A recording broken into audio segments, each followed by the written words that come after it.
The night was dark and the road seemed endless. Shadows danced in the headlights and the hum of the engine was the only sound breaking the eerie silence. We were on a journey, one that none of us would ever forget. It was 1989 and four of us were riding in a two-door Chevrolet Impala Super Sport.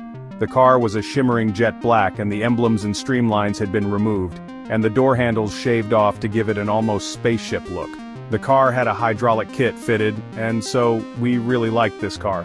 It was myself, and three other friends. The owner and my best friend was driving the car, and my two other friends were in the back while I was riding shotgun.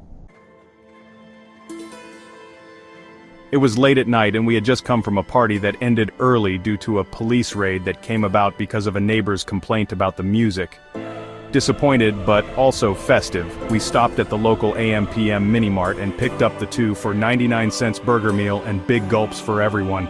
That night, everything just felt and tasted better, like it was one of, or the greatest night of our lives.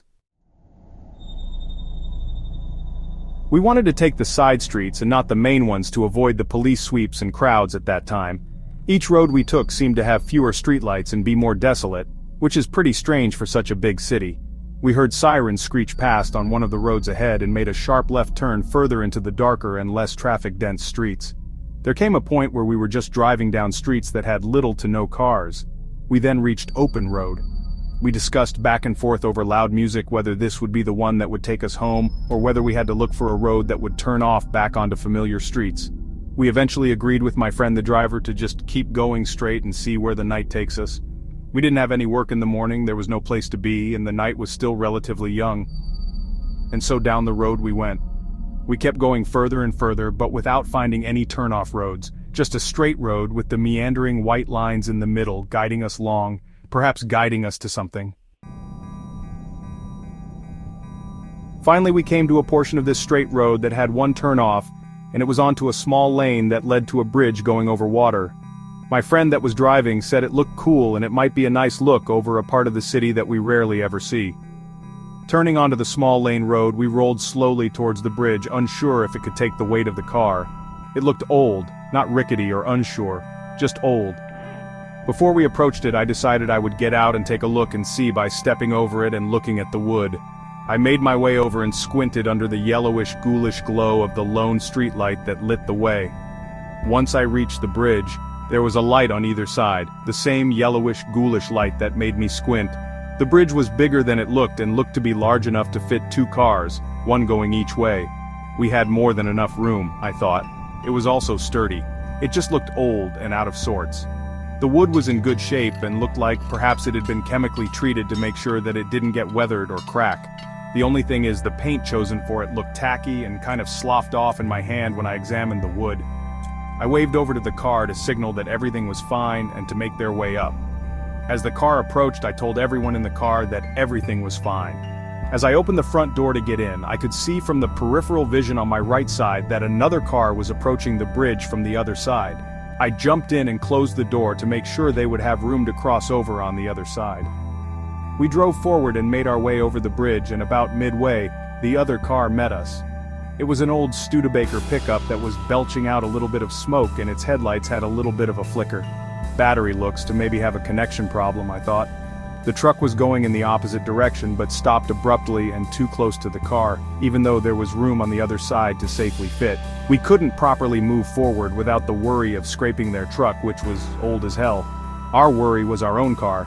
It was new and was a work of art. The Studebaker was from a bygone age. How old was that thing anyway? What, 60 years old? I couldn't tell. My friend who was driving rolled down his window and shouted out to them, "Move your car, scrub! We don't got enough room!" No answer. So my friend pulled the car forward to go, and we heard the crunch of the truck's gears. Good, they'll pull forward and get out of here, and we'll be on our way. Instead, the truck was reversing with us as we went forward. The guy was following us. My friend looked at us and back at the truck, and put our car into reverse to back off the bridge, but the truck grinded its gears, and now it was going forward with us as we reversed. My friend looked at us and said, "You wanna play? Okay, let's play then, fool." We had a great engine. It was a 318 V8 and it had all the extra stuff. So when we went from a purr into a roar, we thought we'd leave this weirdo in the dust. Instead, something else happened. That old, rickety, dusty from a bygone age truck accelerated in reverse to match us going forward at a speed approaching 65 miles an hour. And we were still on that damn bridge. My friend that was driving came to an abrupt halt and rolled his window all the way down and leaned out of it while yelling at the driver of the truck. "Man, what the hell is your problem, homie?" The driver leaned forward to face my friend, and everyone's attitude in the car changed. When the guy driving the truck leaned forward, under those two yellowish, ghoulish streetlights on either side of the bridge, where his face and ears should have been, was completely blank. He had no face whatsoever. Our car fell into pandemonium. All of us reached for our guns, one of us brandishing an AK-47, and we were all pointing them out of the windows and calling on any god that would listen and yelling at the driver who just stood there blankly, with no face, facing us and not moving. When we went forward, he reversed with us. When we reversed, he went forward with us, matching our speed and intensity and not taking his, well, I'd say eyes, but he didn't have any. So I guess I'd say, he was not taking his head or where his face was off us. I don't know what we thought we were going to do with the guns. If someone was driving a truck with no face, reversing and going forward on a dark road on a tiny lane over a bridge, he will not be scared of handguns or automatic weapons. My friend that was driving rolled his window up and told us to hang on, and he reversed violently and with speed like he was in the movie Red Heat, and turned the car around to face away from the bridge and slammed the gas pedal down to from the small lane back into that long straight road back from where we had come. We watched from the back window as the truck started making its way with us, and then it stopped at the main road when we turned onto it, just waiting, the headlights flickering like I had seen on the bridge. Our hearts were all in our throats as my friend drove the fastest he could push the car. No one spoke, all of us were clutching our guns, and the three of us that were not driving just kept looking through the back window, wondering if just maybe the guy with no face in the truck was going to pull up behind us. The thing that also shook me was that I think I could see other people in that truck, maybe the same number as us, and they had no faces either.